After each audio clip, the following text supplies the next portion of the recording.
Social media पर कुछ लोग हद कर देते हैं, दिखावा के लिए खुद को भरपेट पिटवा लेते हैं। वीडियो में आप देख सकते हैं कि प्रधानमंत्री मोदी जी के मां को श्रद्धांजलि बीजेपी के कुछ कार्यकर्ता दे रहे हैं, लेकिन दिखावा के लिए बहुत बड़ी भूल कर दिए हैं। सबसे पहले इस वीडियो को देखिए।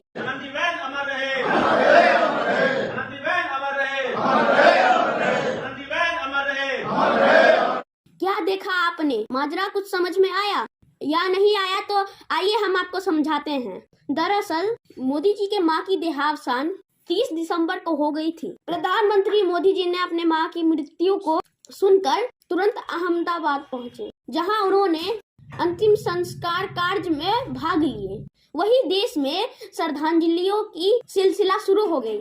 इसी कड़ी में देश के कोने कोने से श्रद्धांजलि की वीडियोस आने लगी। शोक संवेदनाएं सोशल मीडिया पर खूब चल रही थी। इसी बीच में आप देख सकते हैं कि बीजेपी के कुछ कार्यकर्ता प्रधानमंत्री मोदी जी के मां को श्रद्धांजलि दे रहे हैं, किंतु बहुत बड़ी भूल कर रहे हैं, क्योंकि श्रद्धांजलि देने के क्रम में होश खो दिए हैं। जहां प्रधानमंत्री जी के मां का नाम हीराबेन है, तो वहीं आप देख सकते हैं श्रद्धांजलि देने के क्रम में आनंदीबेन की जयकारा लगा रहे हैं, उनकी अमर होने की जयकारा लगा रहे हैं। वही प्रधानमंत्री जी के मां के बदले आनंदीबेन को श्रद्धांजलि दे रहे हैं। हालांकि फोटो प्रधानमंत्री मोदी जी के मां की लगी है, लेकिन जयकारा आनंदीबेन के नाम से लगा रहे हैं। अब ऐसे में पार्टी को जवाब देना भी मुश्किल हो रहा है। बता दें कि ये वीडियो मधुबनी जिला के बीजेपी कार्यकर्ताओं द्वारा प्रधानमंत्री मोदी जी के मां को श्रद्धांजलि सभा का है।